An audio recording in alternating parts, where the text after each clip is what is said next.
ಬೀದರ್ ಜಿಲ್ಲೆಯ ಹುಮನಾಬಾದ್ ಪೊಲೀಸ್ ಠಾಣೆ ವ್ಯಾಪ್ತಿಯಲ್ಲಿ ನಡೆದ ಪ್ರಮುಖ ಕಾರ್ಯಾಚರಣೆಯಾಗಿದೆ. ಪ್ರಕರಣದ ಮುಖ್ಯಾಂಶಗಳು: ಕೃತ್ಯ: ಒಂದೇ ರಾತ್ರಿ 4 ಬೇರೆ ಬೇರೆ ಕಡೆಗಳಲ್ಲಿ ನಡೆದಿದ್ದ ಸರಣಿ ಕಳ್ಳತನ ಪ್ರಕರಣ. ಪೊಲೀಸ್ ಕಾರ್ಯಾಚರಣೆ: ಪ್ರಕರಣವನ್ನು ಯಶಸ್ವಿಯಾಗಿ ಭೇದಿಸಿದ ಹುಮನಾಬಾದ್ ಪೊಲೀಸರು 2 ಆರೋಪಿಗಳನ್ನು ಬಂಧಿಸಿದ್ದಾರೆ.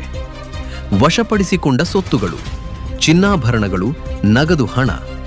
ಕೃತ್ಯ ಎಸಗಲು ಬಳಸಿದ್ದ ಕಾರು. ಒಟ್ಟು ಜಪ್ತಿ ಮೌಲ್ಯ ಸುಮಾರು 54.74 ಲಕ್ಷ ರೂಪಾಯಿ.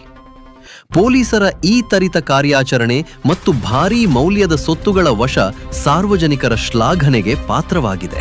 ನಿರಂತರ ಸುದ್ದಿಗಾಗಿ ನೋಡ್ತಾ ಇರಿ JB ನ್ಯೂಸ್ ಕನ್ನಡ. ಇದು ಜನರ ಧ್ವನಿ. 3ನೇ ತಾರೀಕು ಹುಮನಾಬಾದ್ ಟೌನ್ ಅಲ್ಲಿ ಆಗಿದ್ದ ಒಂದು ಕಳ್ಳತನದಲ್ಲಿ ಒಂದೇ ಮನೆ ಹೌಸಿಂಗ್ ಕಾಂಪ್ಲೆಕ್ಸ್ ಅಲ್ಲಿ 4 ಮನೆಗಳಲ್ಲಿ ಕಳ್ಳತನ ಆಗಿರ್ತದೆ. ಅರ್ಲಿ ಮಾರ್ನಿಂಗ್ 3 ಗಂಟೆಗೆ ಇಬ್ಬರು ಮಾಸ್ಕ್ ಧರಿಸಿ ಕಳ್ಳತನ ಮಾಡಿರ್ತಾರೆ. ಸುಮಾರು 410 gram gold plus 7 lakhs in cash ಅನ್ನ ಕಳುವು ಮಾಡಿರ್ತಾರೆ. ಆರೋಪಿಗಳ ಬಗ್ಗೆ ಯಾವುದೇ ಸುಳುವು ಇರಲಿಲ್ಲ. ಇಬ್ಬರು ಕೈಗೆ ಮಾಸ್ಕ್, ಗ್ಲೌಸ್ ಪ್ಲಸ್ ಫೇಸ್ಗೆ ಮಾಸ್ಕ್ ಪ್ಲಸ್ ಸಾಕ್ಸ್ ಹಾಕೊಂಡು ಬಂದಿರ್ತಾರೆ. ಕೇವಲ ಒಂದೇ ಒಂದು ಕಡೆ CCTV ಫುಟೇಜ್ ಸಿಕ್ಕಿರ್ತದೆ. ಆ CCTV ಫುಟೇಜ್ ಫಾಲೋ ಮಾಡ್ಕೊಂಡು ಹೋದ್ರೂ ಯಾವುದೇ ಸುಳಿವು ಇರಲಿಲ್ಲ.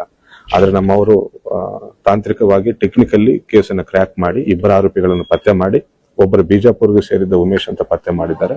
ಇನ್ನೊಬ್ಬನು ಹುಸೇನಿ ಗೈಕ್ವಾಡ್ ಅಂತ ಶೋಲಾಪುರದವನಂತ ಪತ್ತೆ ಮಾಡಿದ್ದಾರೆ. ಸುಮಾರು 120 ಕಿಲೋಮೀಟರ್ ವ್ಯಕ್ತಿ ಎಲ್ಲಿದ್ದಾನೋ ಗೊತ್ತಾಯ್ತು, ಬಿಜಾಪುರ ಇಂಡಿ ಕಡೆ ಇದ್ದಾನಂತ. ಬಟ್ ಬೆಳಗಾವಿ ಕಡೆ ಮೂವ್ಮೆಂಟ್ ಮಾಡ್ಕೊಂಡು ಹೋಗ್ತಿರುವಾಗ ನಮ್ಮ ಇನ್ಸ್ಪೆಕ್ಟರ್ ಕಾರಲ್ಲಿ 120 ಕಿಲೋಮೀಟರ್ ಆ ವ್ಯಕ್ತಿಗೆ ಚೇಸ್ ಮಾಡಿ ಹಿಡಿದಿದ್ದಾರೆ. ಅದೇ ರೀತಿ ಹುಸೇನಿ ಗೈಕ್ವಾಡ್ ಅನ್ನೋನು ಕೂಡ ಶೋಲಾಪುರಲ್ಲಿ ಸುಮಾರು 25 HBT ಪ್ರಕರಣಗಳಲ್ಲಿ ಆರೋಪಿಯಾಗಿರ್ತಾನೆ. ಹ್ಯಾಬಿಟುವಲ್ ಆಫೆಂಡರ್ ಆಗಿರ್ತಾನೆ. ಆ ವ್ಯಕ್ತಿಯನ್ನು ಕೂಡ ಶೋಲಾಪುರ ಪೊಲೀಸರ ಸಹಾಯದಿಂದ ಹಿಡಿದು ಸುಮಾರು 285 ಗ್ರಾಮ್ಸ್ ಆಫ್ ಗೋಲ್ಡ್ ಅನ್ನ ರಿಕವರಿ ಮಾಡಿದ್ದಾರೆ. 5,80,000 ಕ್ಯಾಶ್ ಕೂಡ ರಿಕವರಿ ಮಾಡಿದ್ದಾರೆ. ಈ ಎಲ್ಲ ಪತ್ತೆ ಕಾರ್ಯಾಚರಣೆಯಲ್ಲಿ ಭಾಗವಹಿಸಿದ್ದ ಸಿಬ್ಬಂದಿ ಅಧಿಕಾರಿಗಳಿಗೂ ಕೂಡ ನಾನು ಧನ್ಯವಾದಗಳನ್ನು ತಿಳಿಸ್ತಾ ಇದ್ದೇನೆ. ಹಿಂದೆ ವೈರಲ್ ಆಗಿತ್ತಲ್ಲ CC ಕ್ಯಾಮೆರಾ, ಅದೇ ಅದೇ